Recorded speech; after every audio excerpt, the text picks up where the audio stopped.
Hello, in this video we'll be building a group messaging application in Python with PyQt5. The application will have two parts, the server and the client. The server is first started and then the client can connect to the server. After clients have connected, messages sent will be broadcasted among all other clients. I have already designed the pages in Qt Designer. If you want to see how I designed them, you can watch the video. The link will be in the descriptions. The client application will have two pages. The first page is for connecting to the server, and the second page is the messaging interface. After designing the pages in Qt Designer, we will end up with two UI files. To work with those files, we will use a script to convert them into Python files.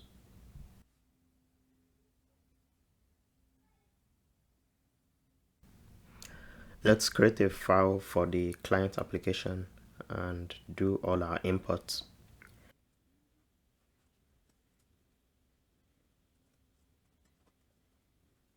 We will create a class and it will have a couple of methods.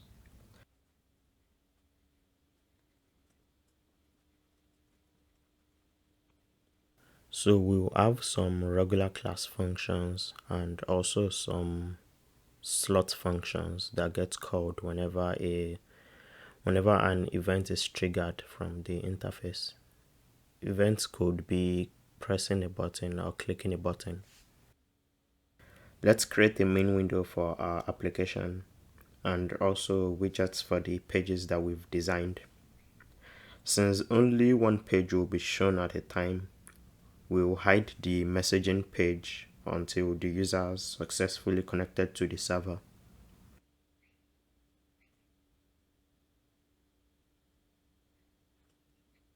We will need to add the pages we designed to their corresponding widgets.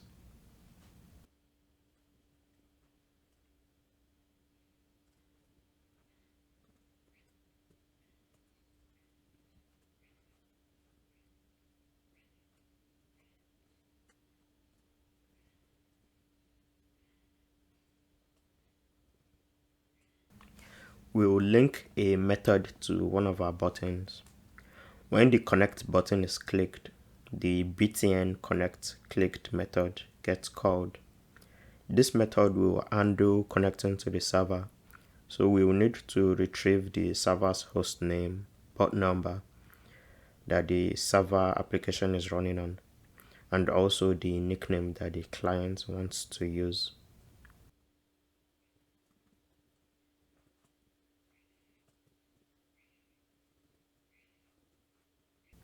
Then we will want to handle cases when the user doesn't provide any information. For the host name, the default will be localhost. For port number, it's going to be 5555. And nickname will be the host name of the client with some added randomness.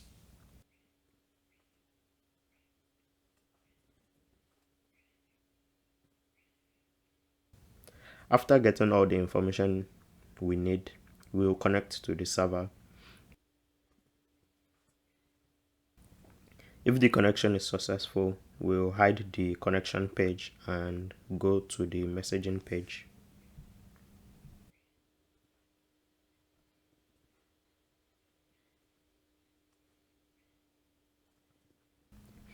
Let's show our main window and also make the connect method return true to be able to test switching between pages of the application.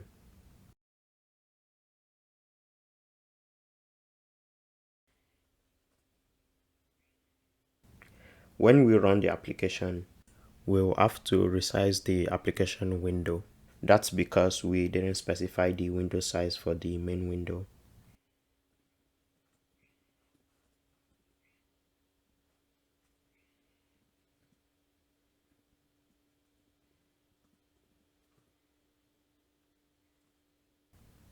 After that's done, we will create a TCP socket for our client.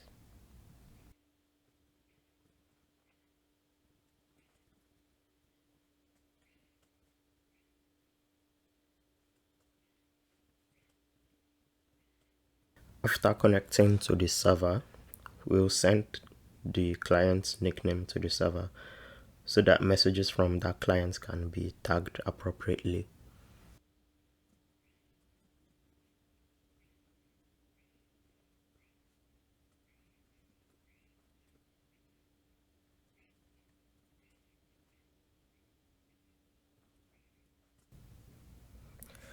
Let's create a file for the server application, do all our imports. Then we'll need to create a class called server. The constructor for the class will take two arguments, the host name and the port number that the server will run on. Then we'll need to create a TCP socket for our server and set a flag that allows for the application to reuse the same host name and port number.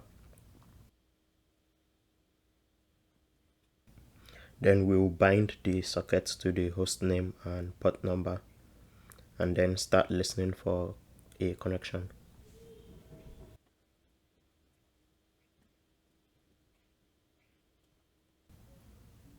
In the main thread, we'll keep on accepting connections from clients, and whenever a client connects, we'll store the client's details and also spin off a thread for that client.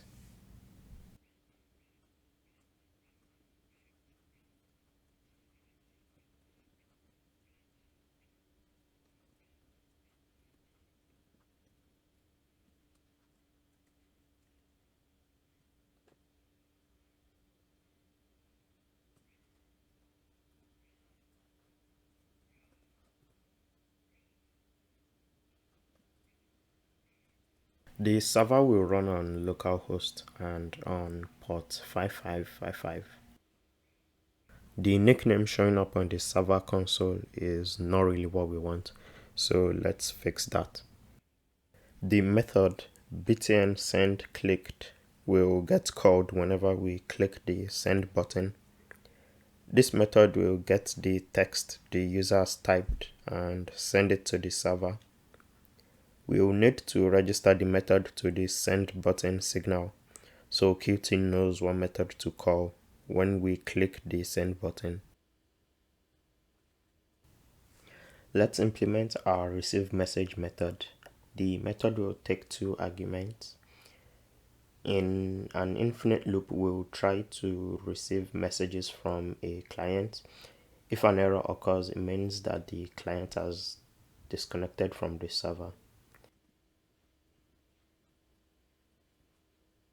If a client has disconnected, we will remove them from the list of clients.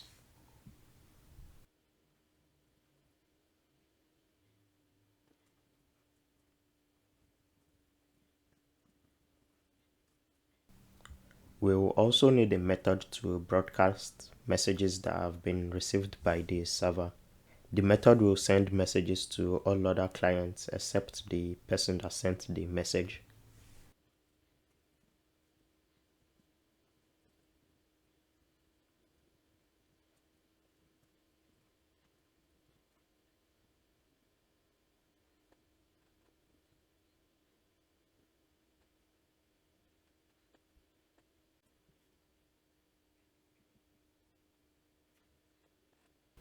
When we run the application, the server wasn't able to receive messages from the client. Well, that's because we forgot to uncomment a line of code in the server file.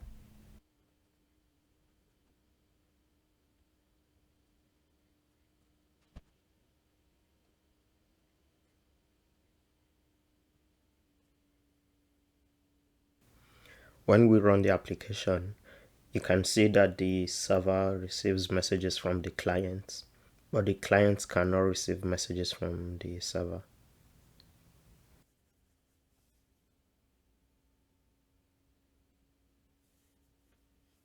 To make the client receive messages, the client will have to create a thread that will receive messages from the server. After receiving the message, we'll append it to the message history box. If we use the Python threading library, and we try to call Qt functions running in the main thread, we will possibly get some warnings or some errors. So instead, we'll be using QThread and the signal slot mechanism. We'll create a new class that receives a socket as the constructor's argument, then create a PyQt signal. The run method will get called when the thread is started. Our receive method will handle receiving messages and sending signals.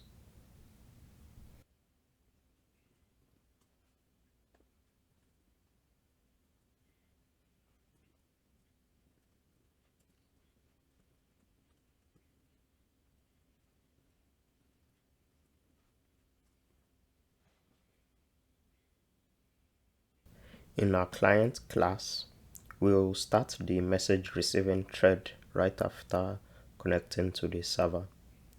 We will also set the slot for the signal in the message receiving thread.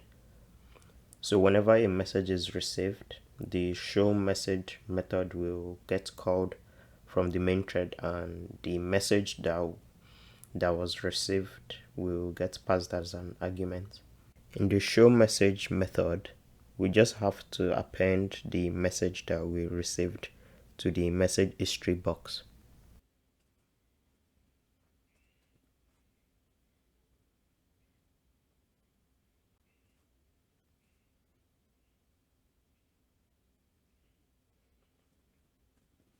As you can see, all the clients can now send and receive messages.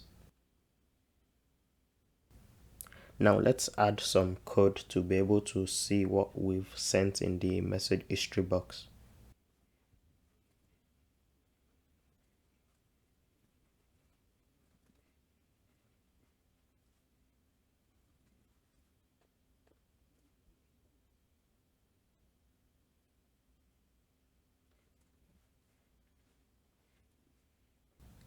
We will also need to delete the typing box once the message has been sent.